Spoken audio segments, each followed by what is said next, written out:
G'day there everyone, Daniel Anderson here. Now by the end of this video, you are going to have an approach that can take your Copilot agents to the next level. Now, I think something that is really important for you to understand is that context is key. So in this video, we are going to create a media release agent that has got a heap of context and an approach that you can take to create your agents that do give the appropriate amount of context to it. So let's build this media release agent from scratch. I am in M365 chat. I am going to go to agents and I am going to create my agent. Now I'm going to flip over directly and straight away into the configure tab. Now I'm going to call this agent media release writer. Okay, so we'll go media release writer as our name. I'll come back to the description. Now, I'll come back to the instructions in a minute. And the important part here is our knowledge. Now, just to set the scene a little bit, I am using documents as our knowledge source, right? So I've got 4 documents that I am going to use as knowledge sources. All right. So if I bring this across here, we can see that I've got a brand voice guide. I've got a media release examples. I've got a media style guide. All right. So if we take a look at how these documents are structured, in this style guide, I've got my structure that I want the agent to follow, and I've specifically used headings here. All right, so I've structured this document accordingly. I've got section by section guidelines. So I've got my overall media release structure.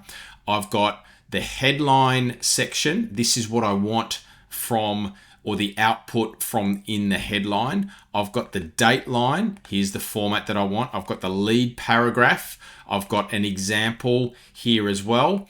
Now there's a quote section. So here is the instructions for what the quotes need to look like. I've got a boilerplate about the company section that needs to be included. So if we scroll back up to the structure, you can see that I've got this structure here. All right, so the boilerplate is about the company. And then if I scroll down a little bit, I've got the media contact details. Always include a dedicated media contact at the bottom of the release. Now, the next document that I've got as a knowledge source is our brand voice. So you can see here, this is the voice of our company, how we want the words and the language and how we talk. So I've got the attributes. I've got the word choice and style preferences. Now you can be as generous or as large or as short, as minimal as you think is required here. All right. I've got avoiding buzzwords, jargon, passive instructions. I've got tone by selection here. All right. Or sorry, by section. So here's the tone description for each of my sections.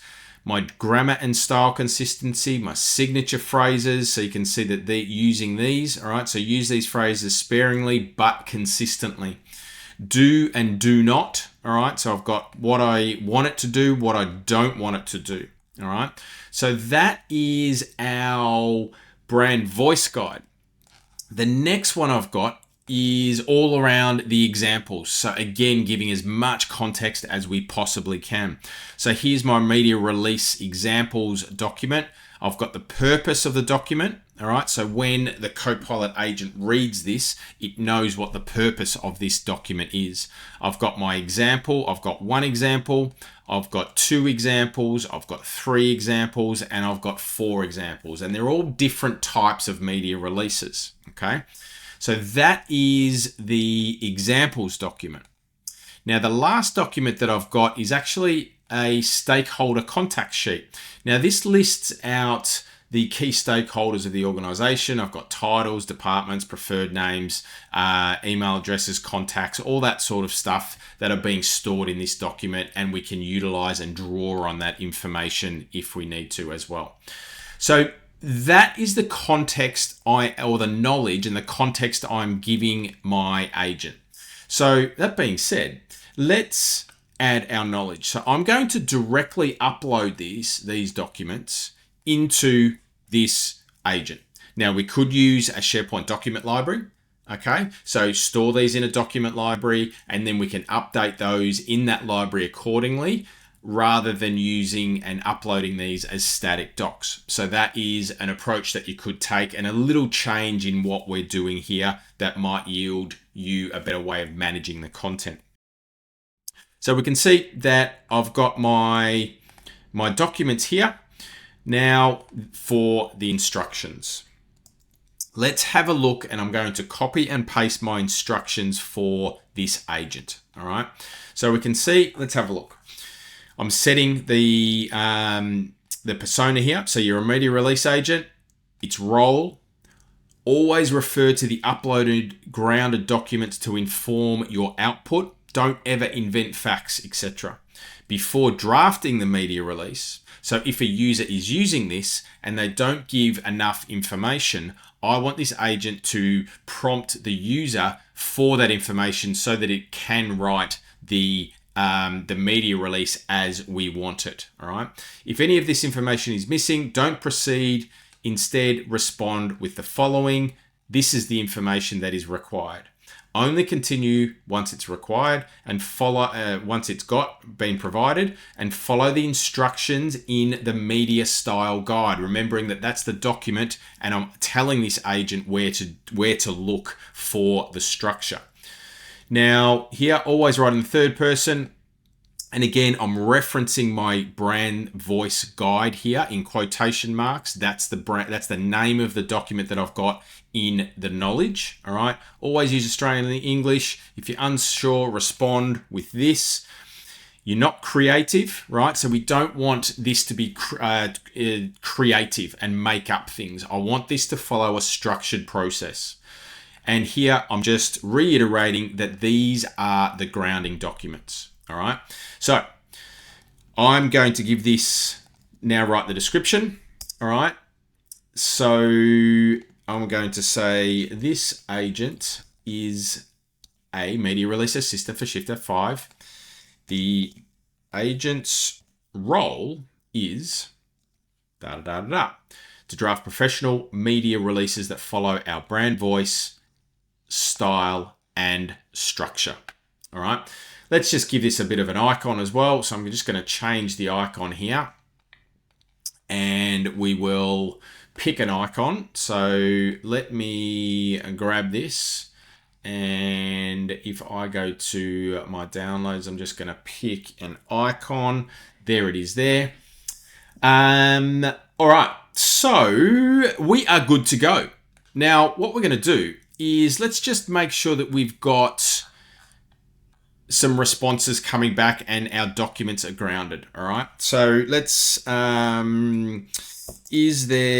just ask a question. Is there an approval process before a release gets sent to the media? Let's see if we've got that. All right. So in one of these documents here, we've actually got this process, right? So what it should come back with is what that process is, all right? So it's looking through the docs, and it should come back, yes, a clearly defined approval process. So that's a good start, right? So we're getting information back, and it is located here. The reference is in the media release style guide. So I'm pretty happy with that. I'm going to go ahead and create this agent. All right, so that's now creating the agent. Then we're going to get stuck into it and look at it and start interacting and creating some media releases. All right, so let's now paste in a prompt. All right, so I'm going to give our media release agent, our agent writer, some information. So we can see here we've got a multi-level, etc., and we've got some information that we're pasting in that we want a media release written for and about. All right. So what we're going to see here is a structured output. All right. So we've got our style guide, we've got our examples, we've got everything like that. And here you can see I've got my headline, I've got my dateline, I've got my lead paragraph, I've got my body paragraphs, I've got my quote section. Here's the boilerplate about the company itself, and here's the media contact. All right. So let's now say, let's prepare a version for stakeholder review, all right? And let's see what happens here. So remembering that when we're dealing and talking with our agents and our AI, we want to continually have a conversation. It's not really a one-shot transactional type of approach, all right? So we want to keep iterating in this conversation thread. So treat this like a project, like a conversation. So we can see there, this is a little bit different, all right? So it's structured a little bit differently. We've got an output that is more for internal. What about if we wanted a little bit shorter? Can you make this around 150 words for internal for an internal announcement? All right. So rather than the structured media release, I want a shorter one for an internal one. So there we've got a shorter version of that media release. Now, what happens if we don't give the agent all the information? So it needs extra information. All right. So remembering that in our document we had the question. So if the agent doesn't get what it needs, then what we need it to do is ask follow-up questions. All right, so let's now have a look and see what happens if we don't give this media release agent the required information. So if you remember in the instructions, we asked if we didn't have the right information or enough information for the agent to ask me questions or ask the user questions. So here is a prompt. So we're planning to release in memorabilia, etc., etc. It's going to feature that. Can you help me write the media release? So this is going to hopefully ask me questions, right? So we had 5 questions that we were going to ask if we didn't have the right information. All right. So I am going to respond to these. All right. So I'm going to say, number 1 is this. Number 2, so who's the spokesperson? The spokesperson for this is going to be, or the quote is going to be from Rachel. 3 will be when the launch is happening. So that's going to be a date. So we'll pass in that. Number 4 is going to be where is it located? So this one in particular is going to be a national release. And why is it significant? Let's pop an answer to that question in there, and let's see what happens. All right, so what this media release writer should do now that it's got all the right information, give us our media release, right? So there's a couple of approaches here. There's one that we do have all the information and it just goes off and writes the media release. But if it doesn't, then it can interview me basically. So we can see there, I've got a headline, date, lead paragraph, body paragraphs, quotes, boilerplate, and we've got our media contact at the bottom as well. Let's maybe keep going. So let's have a look at the sources actually, just out of interest. So you can see there that it has referenced, and this is 100% correct, it's referenced all of those files that we've got in the knowledge, right, as our source to create this media agent. So the context that we've given it is really, really good. The instructions are good. Now, let's draft a shorter version for social media. So again, we're just iterating and we're coming back and we're using our collaborative and backwards and forwards type of relationship that we have with our agent, as opposed to single prompting and, giving it a prompt, waiting for a response. We're actually iterating over this as well. So what about, let's shorten this for X, right? So we've got one tailored for social media in general. Here's one for X. What about, let's draft the LinkedIn version as well. All right. So now all of a sudden we've got a media release, we've got a social media post, and now we've got 3 social media posts now in the space of a couple of seconds. All right. So now it's going and giving us a little bit of a longer version for LinkedIn. So there's something that we could do for LinkedIn as well. All right. So there we go. My media release writing agent. Hopefully that gives you a different type of approach to building out your agents, and we're using the documents in our knowledge to provide a lot more context, and you can see from the outputs that we're starting to get some really good results. So thanks for watching. Go build your agents.